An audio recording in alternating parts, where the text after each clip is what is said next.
When Emma told me she had booked a trip with her friends that overlapped with our wedding anniversary, I didn't know how to respond at first. She stood in the kitchen, eyes bright with excitement as she described the beach, the resort, and how it had been a last-minute deal they couldn't pass up. I smiled weakly and said, "That sounds great," even though something inside me sank a little. We had always celebrated our anniversary quietly. Dinner at our favorite restaurant, a walk by the river, and sometimes just a night at home watching old movies. It wasn't about extravagance, it was about time together. That night, as I lay in bed staring at the ceiling, I wondered if maybe I was overreacting. People needed breaks. Life got busy. Maybe she just wanted to unwind. Still, I couldn't help but feel that our small tradition, one that meant the world to me, had somehow lost its value to her. It wasn't that she forgot, it was that she chose something else instead. In the days before her trip, I kept things normal. I helped her pack, reminded her to take sunscreen, and even drove her to the airport. She hugged me before leaving and said, "We'll celebrate when I get back, okay?" I nodded and told her to have fun. But inside, I was already planning something, not to make her feel guilty, but to make the day mean something again, even if she wasn't there to share it. When our anniversary morning arrived, the house was quiet. I made coffee, sat by the window, and thought about the last few years, the struggles, the laughter, and how we'd grown. I decided to take a day off work and drove to a small town about 2 hours away, one we had visited early in our marriage.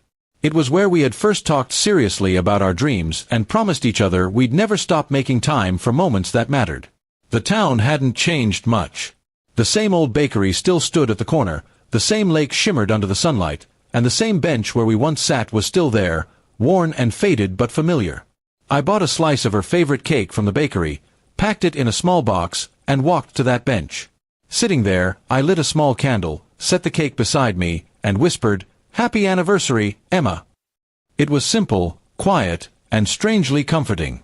For a while, I just sat there, watching families walk by, couples taking pictures, and children chasing birds. I realized that love isn't measured by shared dates or perfect plans. It's carried in the moments when no one is watching, when you choose to honor something even if the other person isn't there. I didn't feel angry anymore. I just felt peaceful, as if I had given the day its meaning back. Later that evening, as I drove home, I stopped by a small shop that sold handmade jewelry. I saw a delicate bracelet with tiny engraved waves, the same pattern Emma once admired during one of our trips. I bought it and left a small note inside the box that said, "For when you come home, our anniversary never moved." A few days later, Emma returned. She came through the door looking cheerful, tanned, and full of stories about her trip. But when she unpacked and found the bracelet box on her nightstand, I saw her expression change. She opened the note and stared at it for a long time. Then she turned to me with watery eyes and said softly, "You remembered." "I never forgot," I replied gently. "I just celebrated it differently this year." She put her hands over her mouth and shook her head slowly. "I thought you'd be upset," she said. "I didn't realize how much it meant to you." I smiled faintly. It wasn't about being upset. I just wanted to remind myself, and maybe you too, why we started celebrating in the first place. She came closer and hugged me tightly. "I'm sorry," she whispered. "I didn't mean to make it feel unimportant. I guess I got caught up in everything." I held her for a moment before saying, "It's okay. Sometimes we forget what matters until we see it from a little distance." That evening, she insisted on cooking dinner, our favorite meal, the one we always made together on our anniversaries.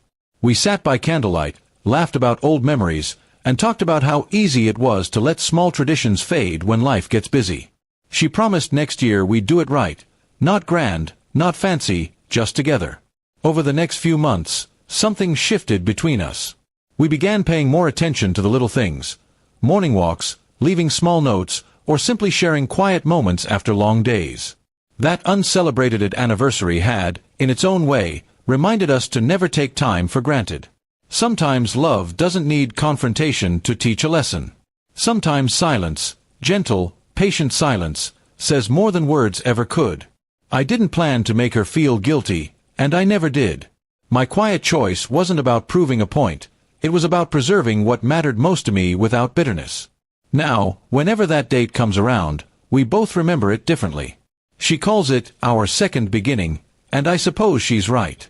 Because that one quiet decision to celebrate alone ended up being the moment we both truly understood what our marriage stood for.